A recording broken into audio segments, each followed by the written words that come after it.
Bienvenidos a una nueva edición del Ministerio Artios Biblia, donde multiplicamos obreros, un libro bíblico a la vez. Seguimos en el estudio del libro de Ruth en el Antiguo Testamento. Estamos ya al final del capítulo 1, pero antes de exponer el pasaje que toca en esta ocasión, quisiera hacer un repaso de los elementos principales que hemos visto en el argumento del capítulo 1, que nos va a servir para ubicarnos donde estamos en el libro de Ruth. Comenzamos hablando de la crisis inicial con que el libro abre, capítulo 1, versículos 1 al 5. Es una crisis múltiple, es nacional, es familiar, es personal, es teológica, porque hay una ausencia de Dios ahí. Y dijimos que este libro es sumamente pertinente para nosotros, que también estamos en medio de una crisis global que abarca todas estas áreas. Yo sé que muchos de los que miran estos videos también están padeciendo los efectos de la crisis global por causa de la pandemia del COVID y las crisis nacionales, personales, familiares que ha traído consigo. Después que hablamos de esta crisis al inicio del libro de Ruth, vimos en el capítulo 1, versículos 6 al 14, lo que significa volverse al Dios que visita a su pueblo. Así abre el versículo 6. Y dijimos que ese volvernos a Dios demanda el abandono de nuestros ídolos culturales, o sea, de todo aquello que no es Dios, en lo cual a veces ponemos nuestra esperanza, que es el caso de Noemí, la cual tristemente, en lugar de poner toda su confianza en Dios, su esperanza en Dios, la pone en otras cosas. Después de esa sección de volverse a Dios, vimos la lealtad, el gesed extraordinario que Ruth muestra en el capítulo 1, versículos 14 al 17, que consiste en aferrarse a Dios, aferrarse a las personas vulnerables dentro del pueblo de Dios. Y particularmente dijimos que en el tiempo que nos toca vivir, el tiempo de esta crisis por causa de la pandemia global, qué importante es esto, hacer frente a la crisis, volviéndonos a Dios, aferrándonos a Él y siendo leales a las personas necesitadas que nos rodean. Dijimos también en el video pasado que esto de aferrarse a Dios, del gesed extraordinario, es la primera acción radical de Ruth en el libro, y que aquí es precisamente donde comienza a resolverse la crisis inicial. Con esa decisión, esa acción que Ruth toma, estamos en camino para la resolución de la crisis. Esta decisión que Ruth tomó en el capítulo 1, versículos 14 al 17, la llevó a romper las barreras que la excluían del pueblo de Dios. Todo nuestro estudio de Ruth parte de un hecho importante. En Deuteronomio, capítulo 23, versos 3 al 6, Dios había prohibido rotundamente que un moabita o una moabita pasara a formar parte de su pueblo. Pues aquí comienza Ruth a romper esa barrera y a introducirse, vamos a decir así, a la fuerza dentro no solo del pueblo de Dios, sino también dentro de la historia redentora de Dios, por ser una ascendiente, una antepasada del rey David. Así vemos al final del libro de Ruth, pero también una antepasada del Mesías, del Señor Jesucristo, como vemos en el Nuevo Testamento. Ella pasa a ser parte de la historia redentora de Dios, y nosotros también tenemos la posibilidad de pasar a ser parte de la historia redentora de Dios en nuestro propio tiempo. Para lograrlo, debemos tomar las mismas decisiones y acciones radicales que Ruth tomó, iniciando precisamente por esa lealtad extraordinaria, aferrarnos a Dios y aferrarnos a los más necesitados. Hasta aquí hemos llegado en nuestro estudio del libro de Ruth.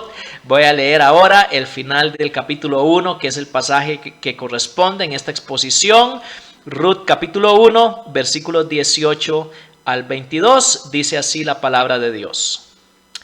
Al ver Noemí que Ruth estaba decidida a ir con ella, no le insistió más.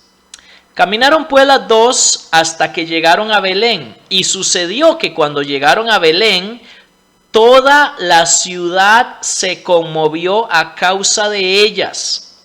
Y las mujeres decían: ¿no es esta Noemí? Y ella les dijo: no me llamen Noemí, llámenme Mara, porque el trato del Todopoderoso me ha llenado de amargura. Llena me fui, pero vacía me ha hecho volver el Señor. ¿Por qué me llaman Noemí? Ya que el Señor ha dado testimonio contra mí y el Todopoderoso me ha afligido.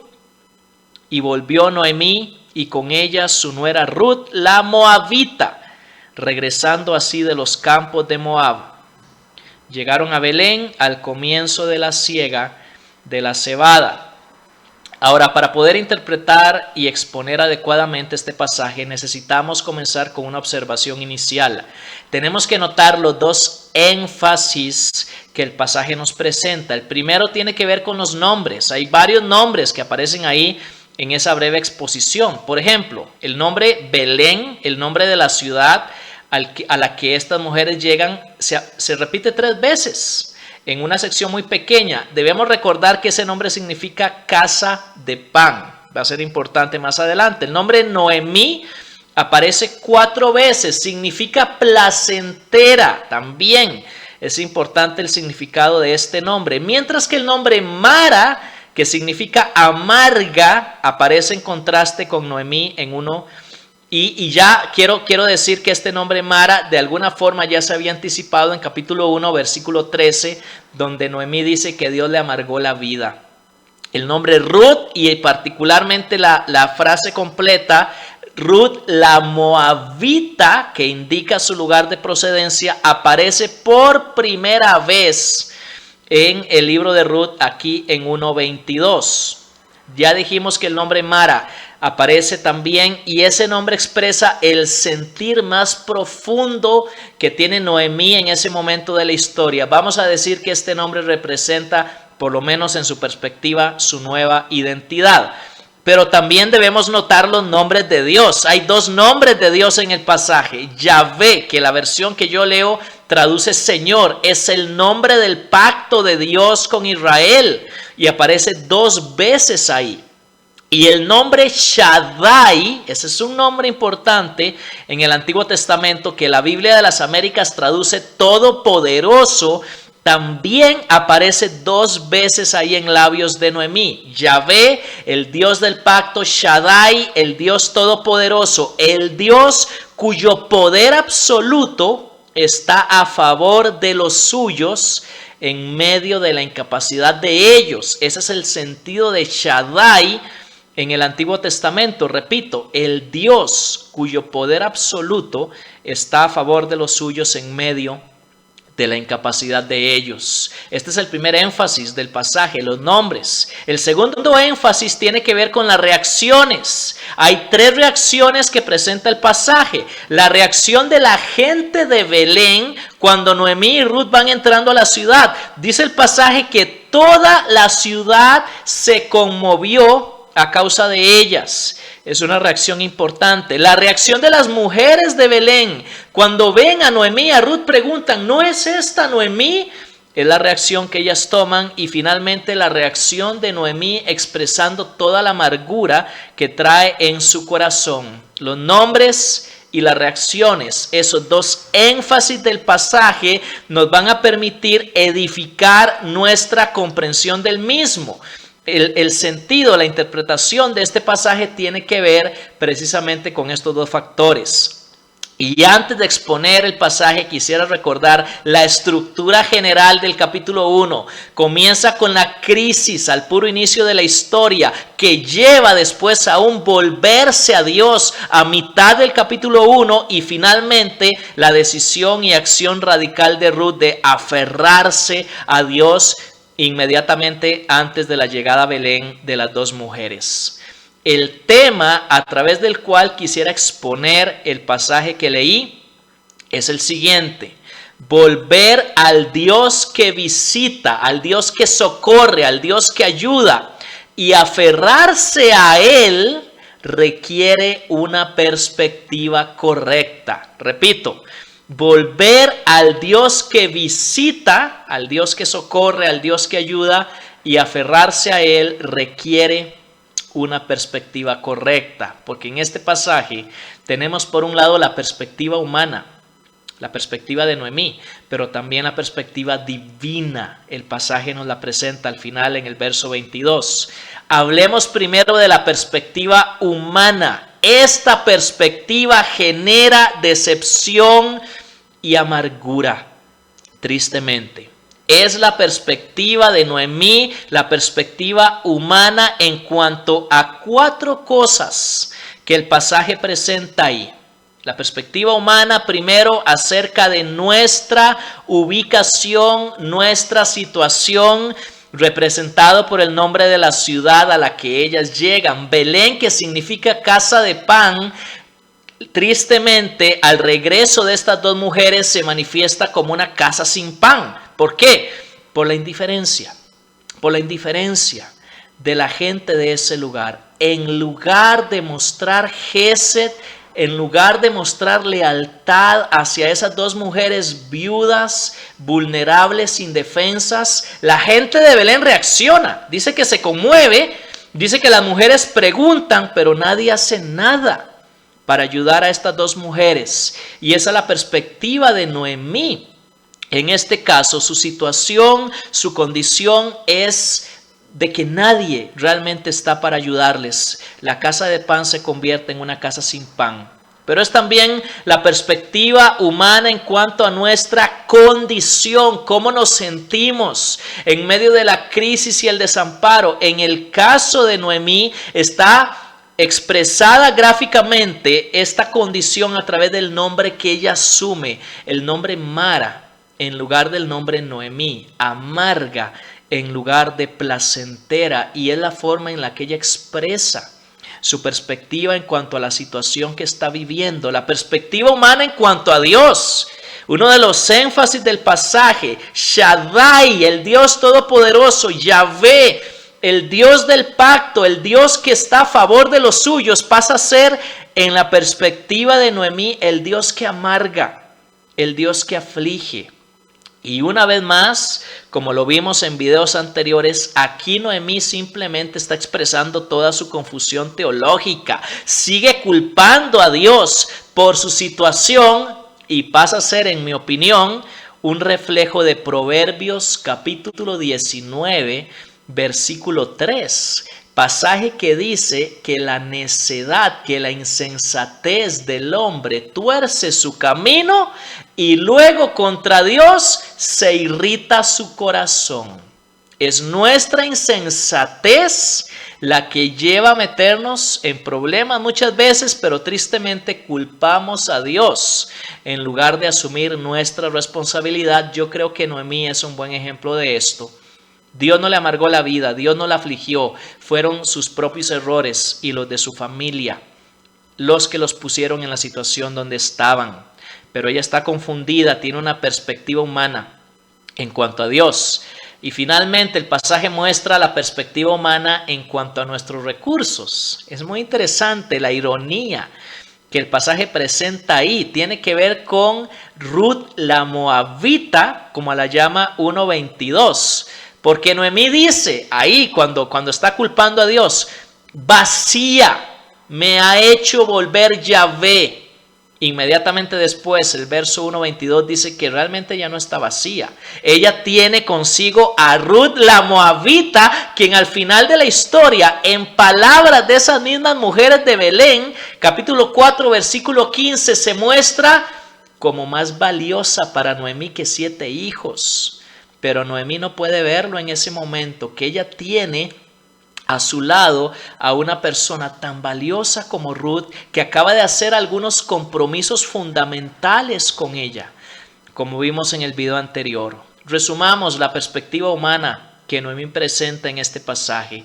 Es como si ella estuviera diciendo: soy una persona amargada, sin recurso alguno, en medio de un pueblo indiferente a mi situación y con un Dios que me causa amargura. Esa es la perspectiva que Noemí tiene acerca de sí misma. Está en medio de lo que comúnmente se llama una fiesta de autocompasión. Y esto nunca es útil, nunca es bueno que nos encontremos en una situación emocional, en una actitud así, porque la autocompasión es una actitud debilitante y paralizadora ante la vida. No es ninguna sorpresa que en todo el libro de Ruth, Noemí no se activa, no hace nada por mejorar su situación hasta que llegamos al capítulo 3. Tiene primero que pasar el capítulo 2, que vamos a ver en el siguiente video, donde es Ruth la que se mueve, la que se activa para tratar de resolver su situación. Pero Noemí está aquí mostrando la perspectiva humana en medio de esa fiesta de autocompasión que ya mencionamos. Y quiero hacerte una pregunta, un momento antes de continuar exponiendo el pasaje. ¿Cómo te ves a ti mismo en medio de tu crisis actual que posiblemente estás viviendo? ¿Has asumido una actitud de pobrecito de mí, pobrecita de mí? ¿Estás en esa actitud paralizante, debilitadora que tenía Noemí? Necesitamos dejar toda perspectiva humana de lado para asumir la perspectiva de Dios en medio de la crisis que estamos viviendo. ¿Por qué? Y es el segundo punto acá en mi exposición. Porque la perspectiva divina genera consuelo y esperanza. La perspectiva humana no. La perspectiva humana genera decepción y amargura. Pero la perspectiva divina en nosotros, cuando vemos las cosas desde el punto de vista de Dios, genera consuelo y genera esperanza. Al volverme a Dios, que es la parte de la historia en capítulo 1, versículos 6 al 14, al aferrarme a Dios, que es la parte de la historia de capítulo 1, versículos 15 al 18, debo asumir una perspectiva correcta de 4 cosas por lo menos. Una perspectiva correcta de mi ubicación, porque aunque Belén se manifiesta para estas mujeres como una casa sin pan, realmente es el lugar correcto donde ellas deben estar. Es el lugar que Dios ha visitado. Es el lugar donde Dios va a visitarlas a ellas más adelante en el futuro. Fue lo correcto haber dejado Moab para ahora ubicarse en Belén. Tenemos que aprender a ver nuestra ubicación desde la perspectiva de Dios. También tenemos que aprender a ver nuestra compañía,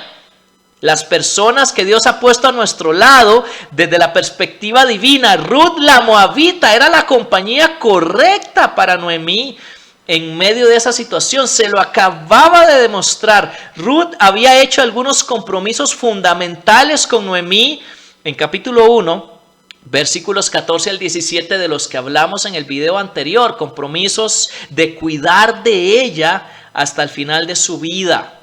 Y nosotros también necesitamos asumir esa perspectiva de la gente que Dios pone a nuestro lado. La perspectiva correcta acerca del momento en el que nos encontramos. Dice en 1:22 que ellas llegaron a Belén precisamente al inicio de la siega de la cebada. Eso no es casualidad. Que ellas estén ahí precisamente cuando Dios va a traer bendición, provisión a su pueblo. Capítulo 1, versículo 22. El versículo final del capítulo 1 es el reverso de capítulo 1, versículo 1. En 1:1 de Ruth, Elimelech y su familia se van de Belén a Moab porque no hay pan. Mientras que en 1:22, Noemí y Ruth dejan Moab para regresar a Belén al comienzo de la siega de la cebada. Están en el lugar correcto, en el momento correcto, con la compañía correcta. Y esa es la actitud que debemos asumir, la perspectiva que debemos asumir. Y en cuarto lugar, y esto es fundamental, es una perspectiva en cuanto a Dios. Mi Dios, nuestro Dios, es el Shaddai. Es el Dios todopoderoso, el Dios cuyos recursos están a nuestro alcance, a nuestra disposición. Es Yahvé, el Dios que ha hecho un pacto con nosotros a través de su Hijo Jesucristo. El Dios que siempre está a nuestro favor. Según el Salmo 23, es nuestro pastor. Nada nos faltará. Según Romanos 8:32, dice ese pasaje que el Dios que no escatimó ni a su propio Hijo, sino que lo entregó por todos nosotros, ¿cómo no nos dará también con Él todas las cosas? Ese Dios no está para afligirnos ni amargarnos la vida. Está para socorrernos, está para pastorearnos. Cuando yo me vuelvo al Dios que visita, al Dios que socorre y me aferro a Él como lo hizo Ruth, estoy en el lugar correcto, en el momento exacto y en la situación adecuada. Y necesito adquirir esa perspectiva. Ahora, ¿de dónde proviene la perspectiva correcta en medio de la crisis? Yo creo que proviene primero de la palabra de Dios. Asumir una perspectiva bíblica en cuanto a Dios, pero también estoy convencido proviene de una vida continua de oración. El papel de la oración en la vida cristiana es fundamental. Hay 3 pasajes ahí en Filipenses 4, 6 al 7, en Primera de Tesalonicenses 5, 16 al 18, en Primera de Pedro 5, 6 y 7, donde Dios nos invita a una vida libre del afán, de la ansiedad, de las preocupaciones. Nos invita a echar toda nuestra carga sobre Él en oración, porque Él tiene cuidado de nosotros. Nos invita a una vida de paz y de gozo continuos, pero asumiendo a través de la oración una perspectiva correcta acerca de Dios. Si realmente queremos esa perspectiva, tenemos que aferrarnos a Dios en oración, volvernos a Él en oración para experimentar todos los beneficios, todas las bendiciones que ese Dios tiene para nosotros. Permítame terminar con una pregunta. ¿Cambia mis circunstancias un cambio de perspectiva? Por el simple hecho de que cambie mi perspectiva, cambia la situación en la que estoy, me convierte, por decir así, de Mara en Noemí, simplemente porque mi perspectiva cambia. Y seamos honestos, tal vez no. Tal vez nuestra situación sigue siendo la misma, pero cambiar mi perspectiva a través de la palabra de Dios y de la oración me da la fuerza interior para buscar un cambio de situación. Y es lo que vamos a ver en el capítulo 2 con el caso de Ruth. Ella tenía la perspectiva correcta y se activó para cambiar su situación. Tener la perspectiva divina me posiciona en la situación donde puedo acceder al socorro de Dios. Debo moldear mi perspectiva a través de un conocimiento bíblico de Dios y en oración. El medio al que Dios nos invita a una vida de paz, de gozo, de descanso en Él. Y precisamente para ayudarte a tomar esa perspectiva bíblica en cuanto a Dios, está este ministerio que se llama Artios Biblia. Yo soy Mauricio Acuña. Que el Señor te bendiga.